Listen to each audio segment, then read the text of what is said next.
feel like that was a really weird hi, but hi. A couple things to address. Obviously, my hair is... Shut up! Ugh. Are you kidding? I have the rudest appliances. Okay. My hair is super dark. I know. Long story short, I had to buy a car that I was not intending on buying. That morning when I went to go pick up my car and have to give them the big bucks, I had a hair appointment and I was like, okay, well, I'm just trying to do what I can to cut back in other areas so that I can afford this monthly payment for my car. I quite like it. Feel like a dark temptress or something. Anyways, if you have been following me on Instagram for, well, like 2 years at this point, you would have seen this ridiculous segment that I would do back before Reels was a thing. I had an IGTV series. I don't even think IGTV is a thing. Is that a thing anymore? 2020, height of the pandemic, I had an IGTV series called Bad Baking. You know, we were all stir crazy. We were all in lockdown and I would bake recipes out of my apartment with whatever I had on hand. So if I wanted to make chocolate chip cookies, but I didn't have certain ingredients, I would have to sub them out for random things. I also didn't have like measuring spoons for a long time during that process. So it was a time, and for whatever reason, people really liked it.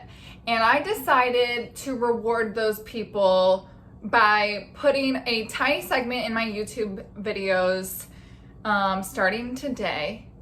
That's just gonna be Cooking Corner. Here to Cooking Corner, where I'm actually gonna do a good job.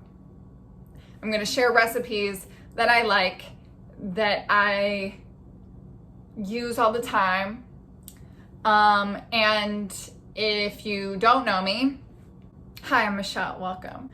And I have serious dietary restrictions for a multitude of reasons, but the number one reason is, number one and number two reasons are my skin and my hot girl IBS. And believe it or not, the two go hand in hand. If you have chronic stomach aches and you break out a lot, you might want to consider cutting some things out of your diet if you live in America. And we don't need to go down into a rabbit hole, but basically I cannot have gluten, dairy, or soy. I've also cut out coffee. It's a very, very sad life that I lead. Unfortunately, every single mayonnaise under the sun, unless it's specifically avocado mayo, every single mayo, first ingredient, soybean oil. First ingredient. So avocado oil mayo is quite expensive. It's like $11 for a little tiny bottle. So I started making it myself, and I found a great recipe on Pinterest that I will share in the link below. So let's get started. Let's make some mayonnaise. It's really not that exciting, but it is really good and super easy. So the recipe I use is quite large, so I actually only make half of it because it lasts me a good bit.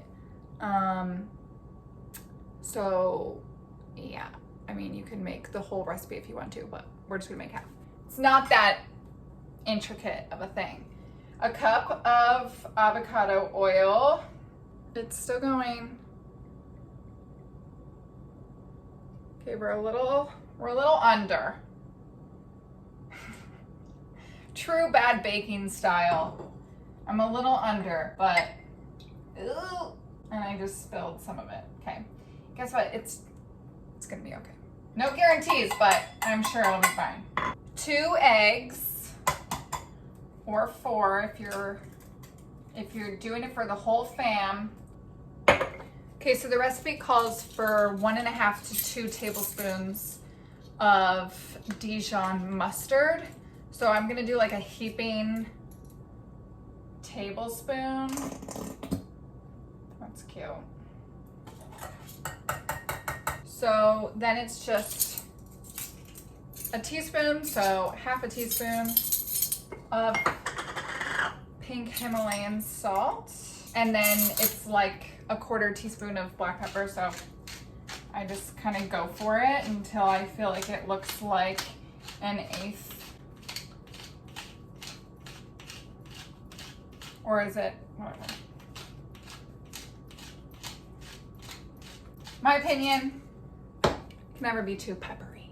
Okay, and then you just use an immersion blender. I don't know if you can use another blender, but the recipe does call for an immersion blender. If you don't have one, what are you doing? You need one. I think mine was like maybe $15 on Amazon, and it works great.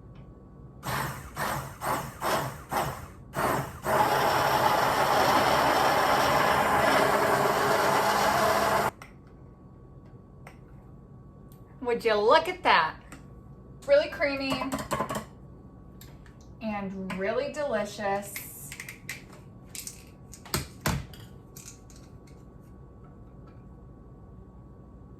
And I just broke my immersion blender. Okay, there we go. Okay, and that's it. I like to make it right in the jar so that I can just store it and not like dirty another container. So it's good to have like wide mouth jars so that the blender can go in. Anyways, this is the first installment of Cooking Corner, and I hope you enjoy. And now you can go watch the rest of my video. Hi. So this is my second attempt at filming this video. I started this process, and you'll see later that my hair was blonde. So now I'm finishing it. My hair is a different color. I started it like 3 weeks ago or something. Just like couldn't figure it out. So I edited the middle chunk, the meat of the video, if you will. And now I'm recording. You don't need to know all this. Okay, guys, listen. Coffee table styling. This is one of my favorite pastimes. This is something I literally do when I'm bored, if I feel like my space needs a refresh, but obviously I'm not gonna rearrange my entire space all the time. I can just swap out all the stuff on my coffee table, or I got a new coffee table book. I want it to be on my coffee table. So I rearrange the things on my coffee table. It's just like fun. I don't know. Not everyone else maybe gets this feeling of like this dose of serotonin from rearranging their coffee tables, but it's something that my mom and I have done since I was little. We would rearrange her living room or one of her tables or something, and it gave us like this little boost of excitement from our boring lives or something. I don't know. Anyways, guys, I'm gonna show you how to style your coffee table, whether it is a weird shape like mine. I forgot to mention that the way I style my coffee table is interchangeable with a round coffee table. So you can see I focus most of my styling on my table in the center. So if you have a weird shape or a round shape, the styling on my coffee table will be useful to you. Okay, bye. Or it's a rectangular shape or it's a square shape. I did some makeshift coffee tables with a bench that I have, and I put a large square frame over top of the bench to make a square coffee table, and I put a, what's it called? Table linen, tablecloth over top, so it looks just like a square table. And anyways, you'll get the idea once you see. These are my like 5 tips or tricks of what I consider when styling a coffee table. And I'll be honest, I don't think about these things at all when I'm styling. It just comes naturally. But I broke down what I do subconsciously so that those of you that don't know what you're doing can maybe learn something from me and want to like and subscribe and comment on my videos. Okay, great. Now that that's out of the way, I hope that you enjoy this video, and okay, I'll see you after. Maybe for like a little recap. Could be cute. Okay.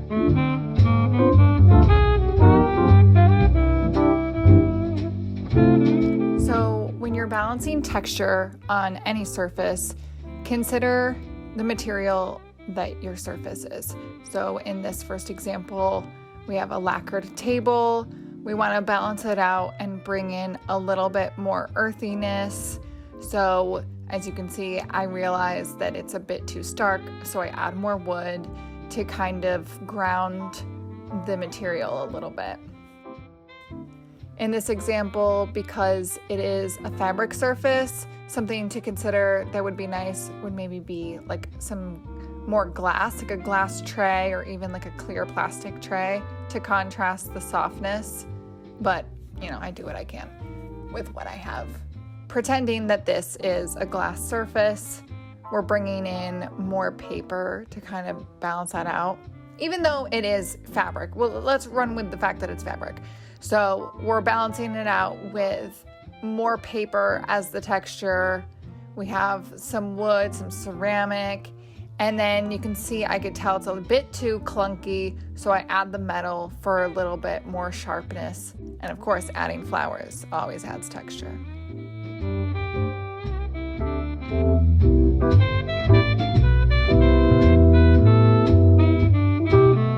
The rule of thirds will find its way into whatever you're styling. I think it's an easy rule to break because it kind of always works itself back in. So here I have 3 sections on the table. Not everything in each section has 3 objects on it. On this surface, there's only 2 sections, but on the one section, I'm able to play with the rule of thirds with my objects that are sitting on top. But it's just not necessary every time. With this arrangement, I play with the rule of thirds by using the under section of the bench. And I think it looks cute. I wanted to show that you can do 3 sections on a square table. However, I prefer to quarter a square table. I just think that it looks more balanced that way. And again, you can play into each section having 3 objects on top.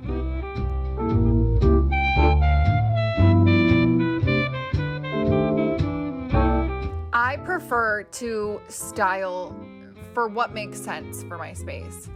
You're not going to see things that I don't particularly need on my coffee table, you know, aside from books.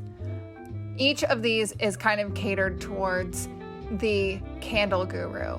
So on each example that you're going to see, I have matches, an ashtray, some wick trimmers.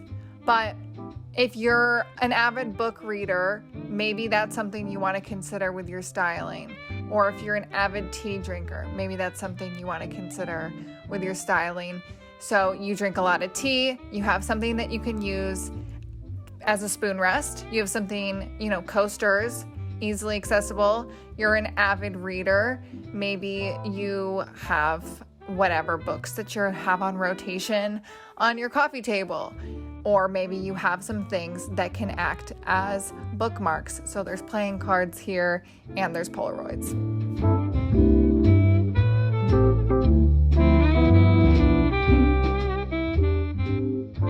Everything is a tray. Everything is a tray. That little picture that you have framed that you don't know where to hang on your wall, use it as a tray. Throw it down on your coffee table and put other stuff on top of it to consolidate your items, because it helps the eye when you're not seeing 6 different items on your coffee table. When you consolidate them into different trays, different sections on your coffee table, it looks neat and organized. Your magazines are a tray, books are trays are trays, and picture frames are also trays. Even little chessboards, they're trays. This is not the only chessboard I've used as a tray. I have other chessboards that I have used as trays. but this one is super cute and it's made of olive wood and I got it in Greece, so it's extra cool as a tray. Okay.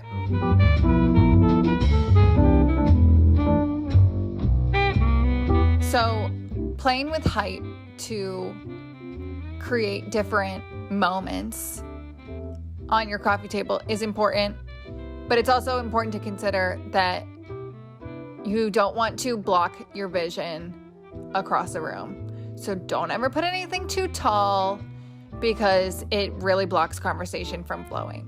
So I like to keep things relatively low. You can have floral arrangements. I love them. They're nice. They freshen up any room, but don't overdo it. Don't be bringing twigs in from your backyard. You can create dimension with, I like to put long matches in a vase. That creates some height on your table. Obviously, your candlesticks are going to help. Stacking magazines are all going to create dimension. So definitely consider height when you are arranging. So that is how I like to style coffee tables.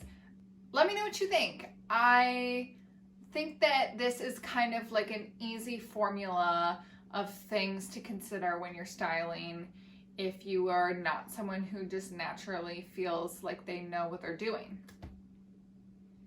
And I just really don't want people to just have boring coffee tables that have nothing to do with them, don't show their personality at all, have silly little unusable objects, or have like lame run-of-the-mill coffee table books that you just saw someone rich have in Architectural Digest or something. Not because you actually love Tom Ford to death, but because you really have an infatuation with Andy Warhol and want his book on your table. So, once again, I don't know if I said this, but I hope you enjoyed this video, and I hope that you leave me some sparkling, juicy thumbs ups, thumb likes, and you subscribe, and you follow me on all of the other things because you can't get enough of my dazzling personality. Okay. I'll see you next week. Love you. Bye.